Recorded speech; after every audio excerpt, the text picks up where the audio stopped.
Donc yo les gens, c'est ByTheUs et aujourd'hui on se retrouve pour une nouvelle vidéo. Alors aujourd'hui je vais vous montrer trois gameplays avec un deck. Le deck sera sur les overlays, vous allez voir. Donc pour cette vidéo, sur ces gameplays il y aura une défaite et deux victoires. Je ne vous dis pas dans quel ordre. Donc ce deck est composé particulièrement de la compo Géant Ballon, qui est une compo vraiment dévastatrice. Donc là je suis contre un membre de mon clan qui s'appelle Sandro, qui utilise un deck spawn. Les trois attaques vont être contre lui avec trois decks différents pour lui, ok. Et moi j'ai toujours utilisé ce deck. Donc je commence à défendre. Là en haut j'ai mis le combo géant et ballon qui fait vraiment mal quand il est bien utilisé. Donc vous avez aussi la cabane, la cabane de gobelins et la tombstone. Ça fait un petit peu spawn deck en même temps. Donc quand vous pouvez les mettre, n'hésitez pas à les mettre. C'est pas obligé, mais je vous conseille de le faire. Donc alors pour contrer les barbares, il y a un bon contre, c'est soit le baby dragon qu'on voit dans ce gameplay qui fait des bons dégâts de zone, soit la sorcière qu'on va voir dans le prochain gameplay qui fait des bons dégâts de zone aussi contre les barbares. Les barbares sont distraits grâce au squelette, ok. Donc c'est plutôt cool ça. Donc on défend un petit peu avec ce deck. On a de quoi faire des bonnes choses. Donc faut pas hésiter à lancer votre combo quand vous avez les flèches, le géant et le ballon. Donc attendez d'avoir 10 avant, c'est plus judicieux. Donc là il pose de plus en plus de cabanes. Donc c'est bien, il va créer un effet de masse qui sera pas mal. Mais je vais en créer un qui est beaucoup plus gros que celui-ci. Et comme il n'a pas les flèches, ça va lui être fatal, vous allez voir. Donc pour l'instant j'ai une sorcière, il a des petits gobelins, des barbares et un géant. Donc regardez l'effet de masse qui commence à se former en bas. Surtout lui pour l'instant, mais ça va vite changer. Regardez les fléchettes qui font mal. Et les barbares, ils disparaissent à une vitesse. Donc maintenant, il va commencer à y avoir un bon effet de masse sur sa tour de gauche. Ce qui va faire en sorte que je peux la détruire facilement après, vous allez voir. Ça va arriver. Les petits squelettes qui n'ont servi à rien malheureusement pour lui. Et heureusement pour moi, donc regardez, c'est juste magnifique. Donc les flèches, j'aurais pu les placer plus vers la droite pour pouvoir toucher les sbires gobelins qui étaient par là. Donc voilà pour l'instant. La horde de minions qui a pas fait long feu grâce au ballon et à la sorcière. Donc là je vais tenter de lui prendre sa deuxième tour avec le même combo géant ballon. Mais ça ne va pas passer, je n'ai pas le temps. Mais j'ai quand même gagné ce gameplay. Une couronne à 0, ce qui est vraiment pas mal. Et on va se retrouver tout de suite pour le deuxième gameplay. Donc pour ce gameplay, on peut voir que en bas j'ai mes deux cabanes, ma cabane de gobelins et ma tombstone. Ça tombe bien, je vais pouvoir les mettre dès le départ, faut surtout pas hésiter, c'est une très très bonne chose, pardon. Donc là il a pris un deck différent, il va prendre un deck différent à chaque fois pour qu'on puisse tester ma compo sur plusieurs cartes, sur plusieurs types de cartes. Donc vous allez voir, je ne vous dis pas si c'est une victoire ou une défaite. De toute façon, si c'est une défaite, vous saurez que la vidéo d'après, c'est une victoire. Et que si ça, c'est une victoire, la vidéo d'après va être une défaite. Donc là, j'ai posé ma sorcière pour défendre un petit peu. Donc il n'a plus sa cabane de barbare. C'est bon signe pour moi, parce que je n'aime pas de cette cabane. Elle est vraiment bien. Et là, je vais commencer à envoyer ma première offensive géant ballon. Et là, je vais commencer à pré-shoot les fléchettes. Enfin, quand je peux. Je les ai jetées directement pour pouvoir défendre rapidement. Pour pouvoir balayer son armée de squelettes. Donc là, je vais lui prendre sa tour facilement. Vous allez voir. Hop, 1-0 pour l'instant. Il a presque pas touché à mes tours. Il a touché peut-être deux petits coups de petits sbires gobelins. Donc c'est bon signe pour moi, je décide de défendre un petit peu. J'ai voulu envoyer ma sorcière plus à droite, mais je me suis fail. Mais c'est pas grave, elle est retournée vers les troupes. Donc quand on voit le prince, surtout n'oubliez pas à jeter la tombstone qui fait extrêmement mal à un prince. Parce que comme vous le voyez, quand elle est détruite, elle fait venir 4 petits squelettes qui sont vraiment très efficaces contre le prince. Parce que les squelettes sont déjà 4, oui, c'est ce que je vous ai dit, ils sont nombreux. Et ils feront pas mal de dégâts. Le prince n'a pas le temps de tous les taper, vu sa cadence lente quand il touche les troupes.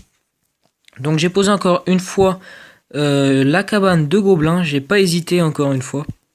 C'est bon signe, donc regardez, je vais continuer simplement. Donc là, regardez ce qu'il va faire, il va jeter le même combo.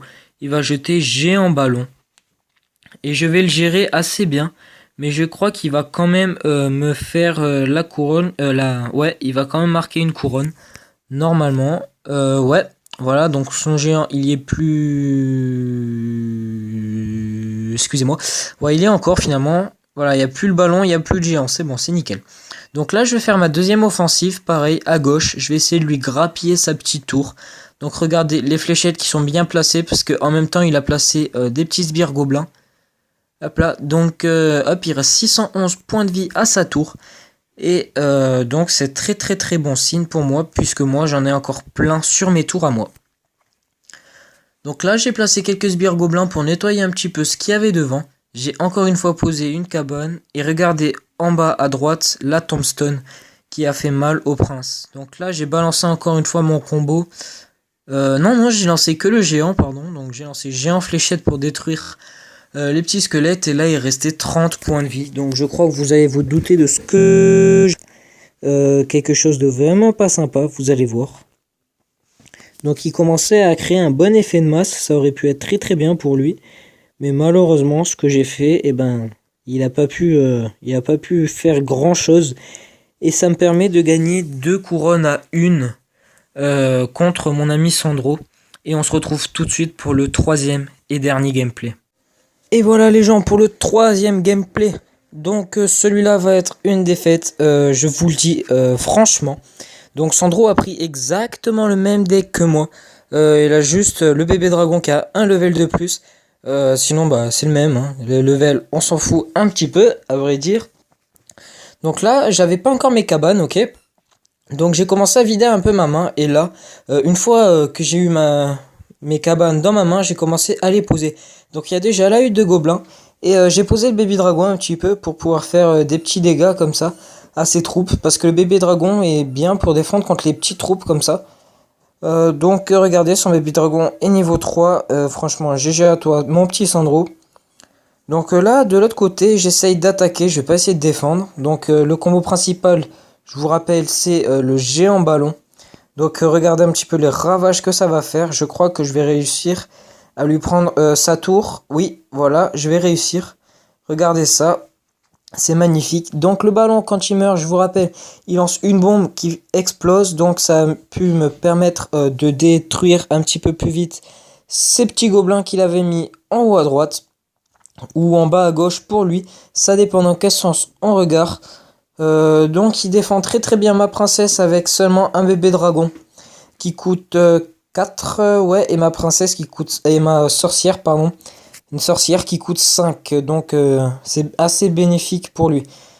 Donc vous allez voir, je vais essayer de lui grappiller sa deuxième tour, donc la tour qui est à gauche, mais là il commence à préparer son géant en fait, et je vais mettre une tombstone pour essayer de dévier le géant, et je pensais qu'il allait mettre le ballon plus tôt et que ça allait donc le dévier plus, mais en fait non, il a bien entendu en fait que son géant détruise la tombstone, ce qui a été très bien joué de sa part, car son ballon a pu faire le taf et balayer totalement ma tour de droite.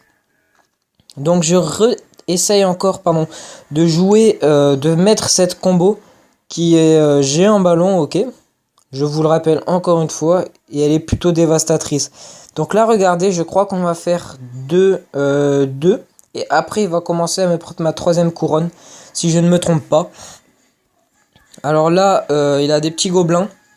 Donc mon dragon les défend plutôt bien. J'essaie de m'incruster chez lui en mettant une petite tombstone. Voilà, il a balancé son géant. Il va balancer son ballon juste après le combo. Alors moi j'ai les flèches, mais je vais les jouer très très mal je crois. Je ne me rappelle plus exactement. Donc j'ai essayé aussi de lui grappiller sa tour principale avec mon ballon. Mais il m'a dépassé à la fin. Il a réussi à prendre ma tour plus rapidement que moi j'ai réussi à prendre la sienne.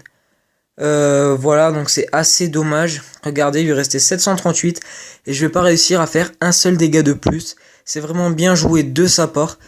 Franchement, GG Sandro, tu as pu me gagner. Donc voilà, tout simplement. Donc le gameplay est déjà fini. 3 couronnes à 2. J'espère que cette vidéo vous a plu. Si c'est le cas, n'hésitez pas à commenter sur la vidéo, à la liker si elle vous a plu, ou à la partager même avec vos amis si vous voulez que vos amis la voient justement. Et je vous dis ciao tout le monde.